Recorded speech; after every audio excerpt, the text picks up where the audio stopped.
எல்லாருக்கும் வணக்கம். இன்னைக்கு ரொம்ப முக்கியமான ஒரு நாள், பௌர்ணமி. கோடான கோடி பேர் திருவண்ணாமலைக்கு கிரிவலம் போகிறத நம்ம எல்லாம் பார்த்துருப்போம். இந்த கிரிவலம் போவதற்கான ஒரு முக்கியமான காரணத்தை உங்களோட பகிர்ந்துக்கலாம்னு நினைக்கிறேன். நெருப்புக்கும் மனுஷனுக்கும் ஒரு பிரிக்க முடியாத உறவு இருக்கு. மனுஷன் பிறந்ததுலேருந்து இறங்குற வரைக்கும் ஏதோ ஒரு வகையில் நெருப்பை, அக்னியை நமஸ்காரம் பண்ணுற ஒரு வழக்கம் இங்கே இயல்பாகவே இயற்கையாகவே இருக்கு. குறிப்பாக சொல்லணும்னா, மனிதனுடைய வாழ்க்கையில் மிக முக்கியமான திருமண பந்தத்தில் அக்னியை சாட்சியாக வைத்து அந்த அக்னி குண்டத்தை சுற்றி வரதை நம்ம எல்லாம் பார்த்துருப்போம். அக்னி வலம் வருதல் அப்படின்ற ஒரு நிகழ்ச்சி மனுஷ வாழ்க்கையில் இன்றியமையாததாக அமைஞ்சிருக்கு. அதுக்கு நேர் எதிராக ஒரு வினோதமான நிகழ்ச்சியை பாருங்க. மனிதனுடைய வாழ்வு முழுவதும் அக்னியை மனிதன் வலம் வருகிறான். மனித வாழ்வு முடிந்ததற்கு பிறகு, உடலை விட்டு உயிர் பிரிந்ததற்கு அப்புறம் அக்னி மனிதனை வலம் வருகிறது.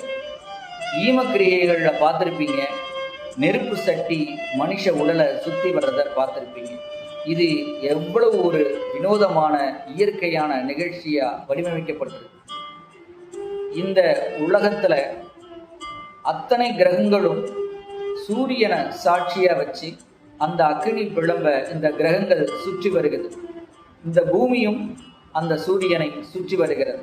இந்த பூமி என்ன செய்யுதோ அதைத்தான் இந்த பூமியில் வாழக்கூடிய நாமளும் செய்ய வேண்டிய நிர்பந்தம், கட்டாயம் இருக்கிறது.